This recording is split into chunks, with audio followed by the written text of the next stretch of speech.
All right, thanks so much for joining us here on Atlanta News First Plus. I'm Joy Lim Nacker, and just wanted to show you a live look here. We have those microphones set up along with other stations in our area, other media outlets in our area, because Governor Kemp is in Milledgeville right now, expected to address the public at any moment now. About the storms that we've been seeing hitting our region. Remember that just yesterday he was spending the day touring Troup County, and we shared that with you. I want to show you some of the video of the damage there. Remember, he, after visiting Troup County and with members of the National Weather Service, he announced that an EF3 tornado had hit that county. Obviously, the cleanup's still underway after the intense storms this past weekend, and still a lot of recovery and cleanup underway. Between 25 and 30 homes were destroyed in Troup County, another 100 or so damaged. 5 people were hurt in addition to all this. But the silver lining that Governor Kemp has been highlighting is that there were no deaths despite this tremendous destruction and an EF3 tornado on a scale of 5. So that's very, very significant. In Milledgeville, however, which is the video that we're looking at right now from Milledgeville, that's where Governor Kemp is now. And it was just one of the cities that was issued a tornado warning on Sunday, according to the National Weather Service. Police out there have been reporting the trees and power lines down, as you can see in our video that we've captured. Debris scattered across many streets there. In West Point, we also showed you some of the damage in that community as well, where homes and businesses were destroyed, including a motel. Several roads and bridges do remain closed in Troup County due to the flooding and the debris there. And the Army Corps of Engineers working to control the water flow and dams in that area as well. So, the governor made that stop in West Point, right now is in Milledgeville. We are expecting to hear from him at any moment now, just kind of showing you another live look at this podium that is set up for him to address the next steps in terms of storm damage. But while we're waiting for him to take the podium and speak, also want to let you know, if you missed it, that Atlanta Mayor Andre Dickens delivered his State of the City address. And this comes really as the city inches closer to breaking ground on the new public safety training center, which opponents call Cop City. And obviously it's been very controversial. We've been covering for you, the various protests surrounding this training facility and the pushback from the public about it, from some members of the public about it. But the mayor said that he fully supports building the center despite the protests that have actually turned violent at times. And we just, this is some video of the aftermath of some of the protests that we've been covering extensively. But if you here, look on our website, we have the State of the City address, or we are going to be able to share that with you on our website. If you want to watch it in full, if you didn't get the chance to watch it, you can just go to atlantanewsfirst.com, and there you can check it out when you have time, and you're not going to miss anything with that. Also, we've been following the latest out of Nashville, the horrible tragedy there. Look at this brand new video into our newsroom as we're learning new details about the deadly mass shooting at this Nashville private school. So this eerie new surveillance video, as you can see, shows the alleged shooter, Haley Scruggs, actually entering the building by shooting her way through the glass doors. Look at that. And you see her kind of roaming the hallways with a long gun, armed. Police immediately responding to the scene where they were shot at from a second-story window, and officers fired back, killing this suspect. Police say that writings recovered from this suspect revealed that she is a former student, the daughter of a pastor. The attack, they say, was calculated, it was planned, it was premeditated, and parents say they're so troubled that incidents like this just keep happening around our nation. And just be aware of your surroundings. Not sure if it's just one shooter. Do you know how to get out the building? These are conversations we shouldn't be having. We're failing our children. And these shootings and these mass shootings will continue to happen until our lawmakers step up and pass gun safety legislation. Police say the suspect was armed with actually 2 rifles and a handgun. And again, an investigation into a possible motive is still ongoing at the moment. President Biden has ordered flags to be flown at half-staff through Friday in honor of the victims. really impacting people all across the nation, and that includes right here in Georgia, where people, of course, are wondering what we're doing in our own state to keep students safe. And there's actually a new law from this legislative session that pertains to safety in schools. My colleague Madeline Montgomery has a closer look.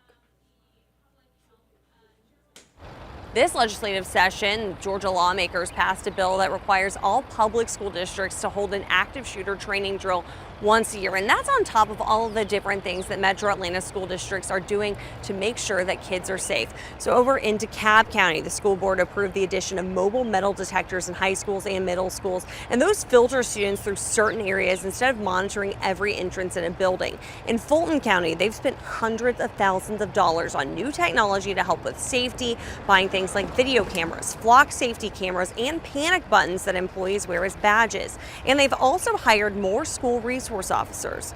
Schools have built-in plans for shootings, but a certified active threat training instructor says those plans don't always stay tight as they should. Our problem is we start these things, we get this great plan, and we put it in a 3-ring binder, and then when nothing happens, we stop doing the plan. We start thinking, well, it must be working because nothing happened. And in a more controversial way to protect students, in the state of Georgia, a law passed in 2014 that does allow for school districts to decide whether or not they want to arm people that are on staff to protect students. And over the summer, Cobb County School Board voted to allow staff that is trained to be armed. It's not teachers, and they've been really tight-lipped on when they're going to start the program, how big it's going to be, and they say that they're being really vague about the details because they want it to be as secure as possible. Reporting at the Georgia State Capitol, I'm Madeline Montgomery, Atlanta News First. All right, our thanks to Madeline for that story. Of course, you know, we are keeping our eye on the forecast. Well, actually, meteorologist Courtney Giacobazzi is keeping an eye on the forecast. You know, and we're talking about, Courtney, you know, just a reminder for our viewers that let me just show them real quick over here, that we're keeping an eye on this situation in Milledgeville, because we're expecting the governor to address the storm damage at any moment now. But I'm going to bring you back to your radar. Yeah, absolutely. Thank you so much. We have crews that are going to survey the damage in Milledgeville, which is in Baldwin County, outside of our viewing area, but nonetheless still a really devastating scene to our neighbors to the south, just adding to the chaos that was the weekend with the severe weather, including multiple tornado warnings, a confirmed tornado in Troup County, which ended up in a preliminary survey being an EF3 tornado with 150 mile per hour winds and over 20-mile long path. Really, just devastating out in Troup and Meriwether County, southern Troup and Meriwether County, same over in Baldwin County. When it comes to the tornado, the possible tornado, I should say, over in Upson County yesterday, down towards the Thomaston area, we don't know exactly the plan yet when it comes to surveying that damage because they're just clearly really busy right now over the National Weather Service. So as soon as we get any more information, as soon as we get the official survey on that Troup and Meriwether County tornado from Sunday morning, by the way, we will be sure to update you on that. And of course, as soon as we hear more from the press conference over in Milledgeville, we will be sure to get right over to that. But in the meantime, we want to talk about your forecast because thankfully a well-deserved break from the craziness that we've had the past couple of days. We now have a front that is stalled well to our south, bringing rain and storms to central Georgia, south central Georgia, I should say, down towards Lawrence County and Pulaski County. They're getting heavy rain and storms. For us here at home, we could maybe have a few light showers south of I-20. So yes, that includes parts of Troup and Spalding and Lamar County and Meriwether County, maybe as far north as like Fayette and Clayton counties. But for the most part, it's all going to be light rain for us today. So we'll take you through that with Futurecast here. Expect partly to mostly cloudy skies through the first half of the day. So all that beautiful sunshine we saw yesterday, that won't necessarily be the case today because of that front that we have to our south. But we also have kind of a short wave. It's essentially just a wave of energy, and that's going to help build clouds. That adds a little extra lift in the atmosphere. We have enough moisture in the air to create cloud cover with that short wave. So all you need to know about that in layman's terms is it's going to be mostly to partly cloudy today. Again, those few showers mainly south of I-20, all just light rain. It shouldn't add to the flooding threat that we still have. If we had heavy rainfall, that would lead to more flooding issues, but that is not going to be the case today. Temperatures will be in the low 70s this afternoon. We will see a clearing of skies tonight once that front continues to sink south, which will ultimately leave all of the state dry. Thankfully, everyone in Georgia needs a break. We've gotten a lot of rain, The rivers, especially to our south, are just really, really high. So we need that rain to go away, and we will for all of the state as we head into the next couple of days. But in the meantime, expect a clearing of skies tonight.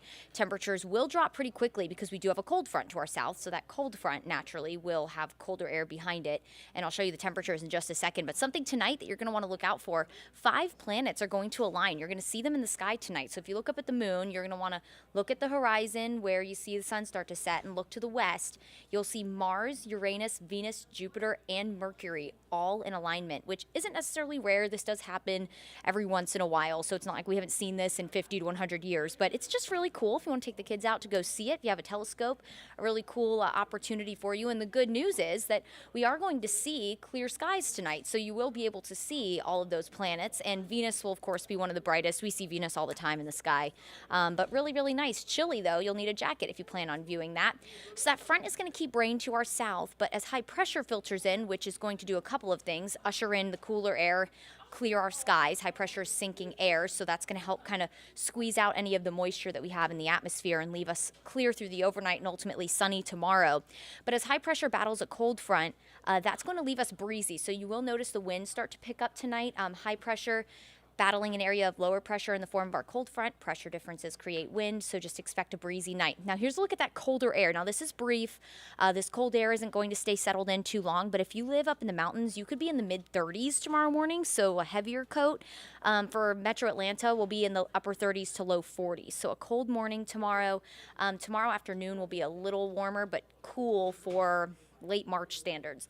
You will need the jacket the next couple of mornings, so tomorrow morning and Thursday morning you'll definitely need at least a light jacket, probably for Friday morning as well. The mornings are going to stay pretty chilly, so typical spring. Our overnight low temperature, our average is in the upper 40s. And then here's a look at our temperatures for high temperatures the next few days. So mid 60s tomorrow, again going to be a little cooler than average. Our average high is just near 70. Low 70s Thursday, we'll be back near 80 on Friday, and then we do have another cold front on the way for the end of the week. Any kind of severe weather right now, not necessarily looking likely, but we will be keeping an eye on it. Expect the chance for at least a few showers Friday night, especially north of the city. We have a 20% coverage of rain for Friday. And then Saturday morning, a cold front moves in. It does look like we could have a few thunderstorms roll along this. Again, the severe weather threat is still to be determined. I don't think it's impossible to have severe weather on Saturday. Looking right now at the dynamics this far out, I don't think the tornado threat is going to be high for us, but it's still the potential for severe weather. I'm not going to go as far as saying it's none, but right now I'm saying it's low, and then that front will clear and leave us with a nicer Sunday. The temperatures over the weekend will be pretty mild. So Tuesday, today again, low 70s with a 20% chance for showers. Tomorrow, we're waking up in the 30s and 40s. Definitely going to need that jacket as you step out the door. Mid 60s, mid to upper 60s for the afternoon with a lot of sunshine. It will be breezy as well. So keep that in mind when you're heading out the door tomorrow morning in the low 40s and upper 30s.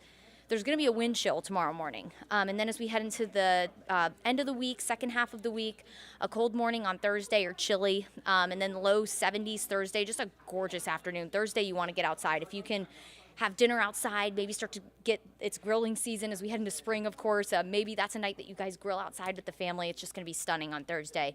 Friday, upper 70s, mostly cloudy. You'll notice clouds build, that small chance of rain, mainly for the evening. Saturday, rain and storms are possible. Again, we'll be watching that threat for severe weather for you. It looks low, but we'll just keep an eye on the progression of it as we go through the week. It's just simply too far out to exactly pinpoint how that is. If we do think we're going to see severe weather, if that coverage of rain increases, we will first alert that for you.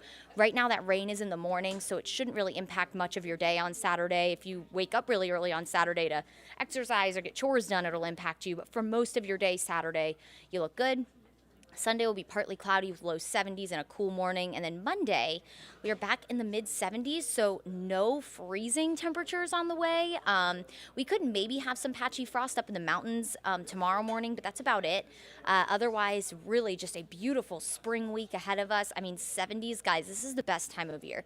Not only have we talked about this morning, if you were watching Atlanta News First for the morning shows, we have, good morning, Michael. We have 5 of our 7 meteorologists' birthdays are in April and May, which personally, other than the fact that our birthdays are in that month, the weather is just fantastic during those months. 70s, it's not too hot. It's not too cold. Yeah, we get the storms, but overall, just a very spring-like week. We are celebrating almost birthdays and the beautiful weather ahead. So enjoy the weather. Again, we will let you know about the tornadoes that the National Weather Service is surveying today. Also, once we get that official survey from the National Weather Service, we will let you know exactly what that tornado from Sunday ended up being. But right now, the preliminary survey, which is more than likely accurate, is saying an EF3. And we will be waiting for Milledgeville, for more news out of Milledgeville that we will bring to you as soon as they start speaking about that.